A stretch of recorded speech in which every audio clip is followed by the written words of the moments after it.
इस तरह हुआ था गुरु गोरक्षनाथ का जन्म। योगी नरहरिनाथ जी के अनुसार महायोगी गोरक्षनाथ का जन्म वैशाख मास की पूर्णिमा तिथि और वार मंगलवार को हुआ था। गुरु गोरखनाथ के जन्म के विषय में प्रचलित है कि एक बार भिक्षाटन के क्रम में गुरु मत्स्येंद्रनाथ किसी गांव में गए। किसी एक घर में भिक्षा के लिए आवाज लगाने पर गृह स्वामिनी ने भिक्षा देकर आशीर्वाद स्वरूप पुत्र की याचना की।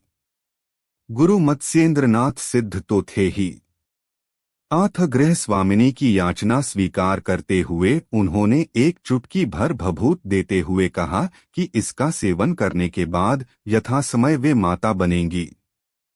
उनके एक महातेजस्वी पुत्र होगा जिसकी ख्याति चारों ओर फैलेगी। आशीर्वाद देकर गुरु मत्स्येंद्रनाथ अपने भ्रमण क्रम में आगे बढ़ गए।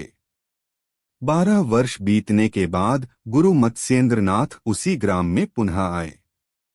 कुछ भी नहीं बदला था, गांव वैसा ही था। गुरु का भिक्षाटन का क्रम अब भी जारी था। जिस गृह स्वामिनी को अपनी पिछली यात्रा में गुरु ने आशीर्वाद दिया था, उसके घर के पास आने पर गुरु को बालक का स्मरण हो आया। उन्होंने घर में आवाज लगाई। वही गृह स्वामिनी पुनः भिक्षा देने के लिए प्रस्तुत हुई। गुरु ने बालक के विषय में पूछा। गृहस्वामिनी कुछ देर तो चुप रही, परंतु सच बताने के अलावा उपाय न था। उसने तनिक लज्जा, थोड़े संकोच के साथ सब कुछ सच सच बतला दिया।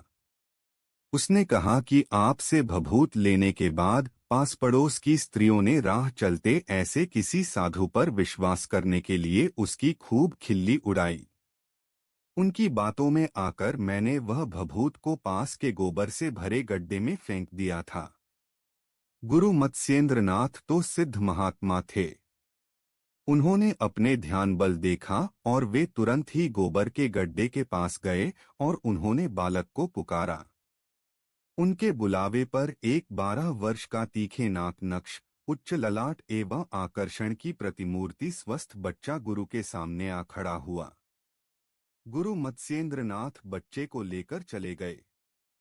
यही बच्चा आगे चलकर गुरु गोरखनाथ के नाम से प्रसिद्ध हुआ। गोरखनाथ के गुरु मत्स्येंद्रनाथ मच्छंदरनाथ